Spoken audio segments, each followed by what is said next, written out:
আগাম প্রস্তুতি কমিয়ে দেয় দুর্যোগের ক্ষয়ক্ষতি। বিগত 2 বছরে আগাম প্রস্তুতির সেই অভিজ্ঞতা অর্জন করেছেন আকস্মিক বন্যাপ্রবণ সিলেটের গোয়াইনঘাট উপজেলার মানুষ। বিভিন্ন বেসরকারি উন্নয়ন সংস্থার উদ্যোগে মিলেছে এমন সুফল। সিলেটের গোয়াইন নদী উজান থেকে নেমে আসা পাহাড়ি ঢলে সৃষ্ট আকস্মিক বন্যায় সময়ে অসময়ে যার 2 কূল প্লাবিত হয় প্রায় প্রতি বছর। গোয়াইনঘাটের মানুষের কাছে তাই ফ্ল্যাশ ফ্লাড বা আকস্মিক বন্যা আতঙ্কেরই এক নাম। বন্যাটা আসলে আমরা খুব বেশিরভাগ সব বাচ্চা কাচ্চা বা গ্রামের মানুষগুলো খুব আতঙ্ক থাকে এই রাস্তা নিয়ে। ডাক মারিয়া উগুলা বাজায় আর ডাক মারিয়া আমার হান্ডি বাসন সব তালইয়া গেছে। বাজে পানি থাকিও বাজে যে সবাই নৌকা দিয়া গোয়াইনঘাট গিয়া থাকি।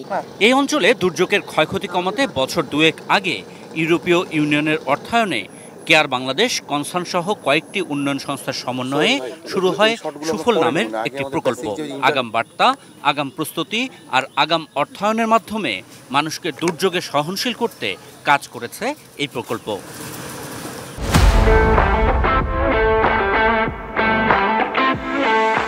গোয়াইনঘাটের রুস্তমপুর এবং লেঙ্গুরা ইউনিয়নের জনসংখ্যা প্রায় 45,000। এদের মধ্যে বিভিন্ন শ্রেণী পেশার 3300 মানুষের মোবাইল ফোনে আকস্মিক বন্যার আগাম সতর্কবার্তা বা আবহাওয়ার সতর্কবার্তা ভয়েস মেসেজের মাধ্যমে পৌঁছে দেওয়া হয়, যা ছড়িয়ে পড়ে পুরো এলাকায়। খাফরা সুফরা বড়ি বাসন ভাড়া বড়ি মানে আমরা টাকা পয়সা যাও বলা ম্যানেজ করা যায়, ম্যানেজ করি আত রাখি।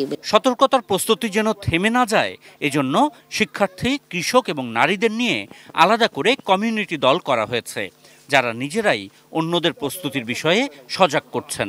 অনেকে নৌকা ভাড়া করে যে আমার 1 ঘন্টা লাগবে, আমি কয়ে রাখলাম যে আমার একটু হেল্প করবো, মানে প্রত্যেকের নাম্বার রাখে, যেমন আমাকে নিয়ে যেমন মনে করো আশ্রয়কেন্দ্রে নিয়ে দিল, পরে আরেকজনকে নিয়ে দিল। আগাম প্রস্তুতি নিতে সুফল প্রকল্পের মাধ্যমে 2 বছরে এলাকার হতদরিদ্র 850-এরও বেশি পরিবারকে দেওয়া হয়েছে অর্থ সহযোগিতা।